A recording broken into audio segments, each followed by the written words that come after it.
Okay, it's Monday, the 15th of January, or it nearly is midnight, so we're UK time, so it nearly into Monday. Markets are nearly opening. This is a chart of the dollar index, which is clearly in a negative trend. As you know, once we broke this trend line here and the 100-day moving average, I became negative.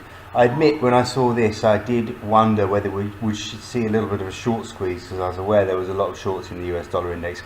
We did get a small bounce, but it didn't last too long. I think it would be fair to say I kind of noticed that was not going to continue.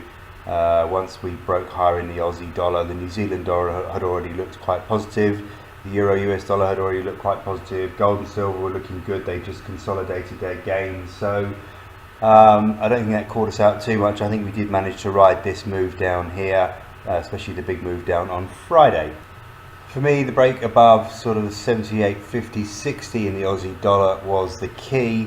We had a lot going on down there. We had a lot of Fibonacci resistance, 200-day moving average, blah blah blah, lots going on there. Anyway, we're well through there, so that was clearly a buy signal. So I'm hoping that you found a way to get long of this pair. This does look particularly bullish now, especially as we're up for a very short-term fib at 78.85. I see nothing to stop this from going higher.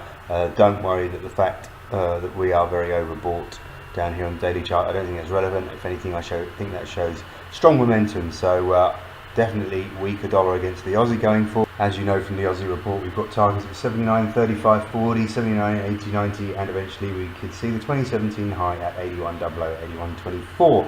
So a lot of upside. Right, interestingly enough, the New Zealand dollar reached 72.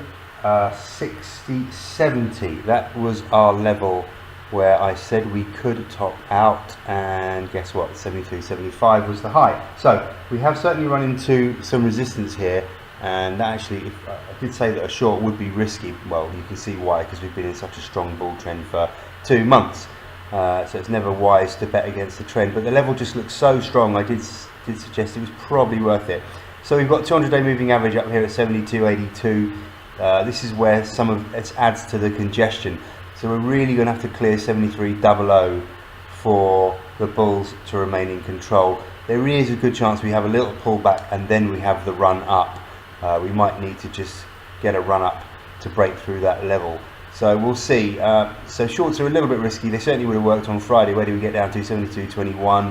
We may see a little bit more of a pullback, but the longer term trend is clearly up, and I do think the dollar will weaken, so we'll be looking for a buying opportunity on the way down. Actually, I'm quite pleased with myself with that New Zealand dollar call, because I did say exit longs at 72, 60, 70. We've been running longs for quite a while on that pair, and I said even try shorts if you feel brave enough. So if you did try the short, we dipped to first support at 72.25.20, where I said a low for the day was expected, and actually that was the exact low. So who knows, we could bounce from there. We'll have a look, but I'll update the report now. This is the dollar yen chart, so we're looking at a weaker dollar again against the yen. I don't see any reason why that will not continue. We're about to test the November low at I think it's 110.83 down there, and I think that will break.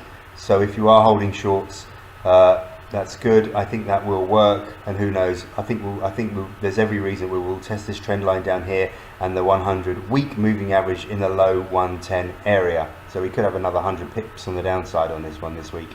Euro yen, we had our buying opportunity last week at 133.30/20. That was an absolute peach as the market bottomed out at 133.04 and rocketed higher. I think there was a nice easy 100 pips or more in that trade as we hit our selling opportunity at 134, maybe even 120 pips if you were lucky. However, that didn't work, and we were stopped above 134.70, so not a huge loss, maybe 30 pips of profit given back there. Still some money in the bin for the week, but I did say be ready to buy a break above 134.60, targeting 135.25, 35. So if you manage to be nimble and get out of those shorts quickly and back into the long position, that did work. We've actually seen the market up through 135.25, 35, and we've seen it as high as 135.65, and there's no reason why this cannot continue higher either. I don't see anything here on this daily chart, for example, or weekly chart at the moment that's telling me we cannot retest this high up here at 136.60 area. So I think worth holding euro longs there, even though the dollar looks stronger, euro looks stronger. Even though the yen looks strong, the euro looks stronger. The US dollar definitely does not look strong. So the euro, we started off by feeling quite negative about the euro last week with a double top high, and there was some good profit on the short up there. If you got any short anywhere near the double top high around the 120.80 area, good profit as we sank below 120.00 and got very close to 119.00. So that was a nice trade. If you managed to jump on that, there was a chunky profit in there, and I think we were getting long down there for the bounce to 120.00. I did see 120.00 then as a strong resistance area, and it would have been worth getting short there, but we were stopped out, and I did say the break above 120.30 was bullish. So back into longs, we hit the target of 120.55. I expected us to retest the double top high at 120.80.90, and I said that this is unlikely to hold on the next test, and we should break higher for a strong buy signal targeting 121.20. We certainly targeted 121.20. We got there, but we've continued higher, so hopefully you're still holding longs. I didn't say to get out of them. I did say that this looks pretty strong. We've been to 122.11, and I think that we can go further. Let's just have a look at the weekly chart for that one.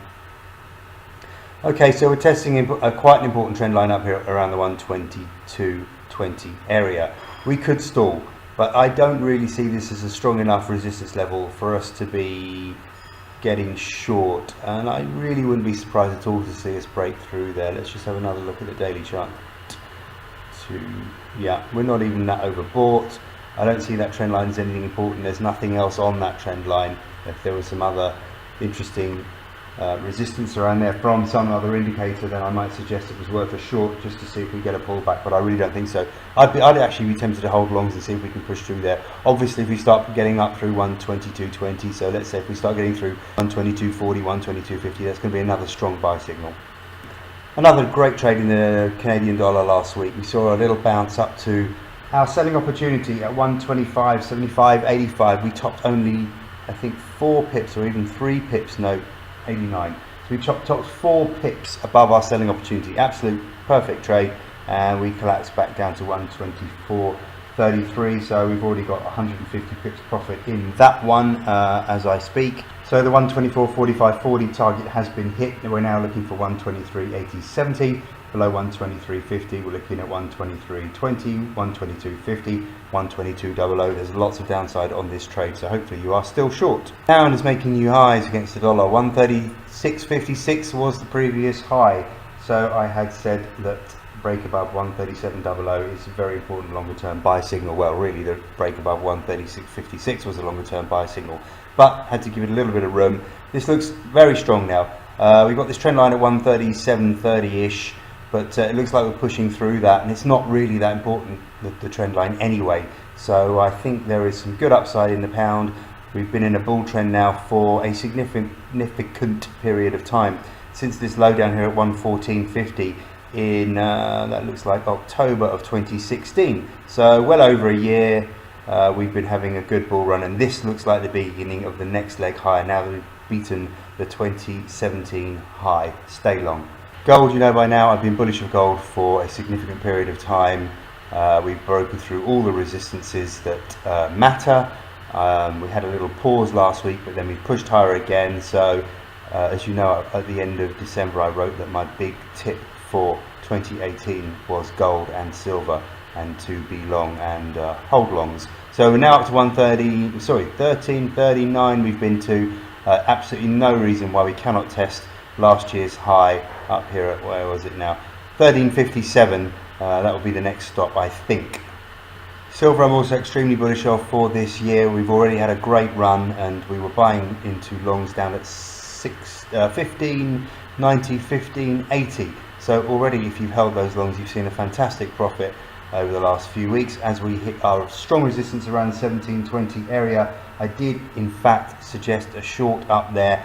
We dipped to the first support level, just down there. Where was it now? Around 1700 anyway was our first support level. That's held.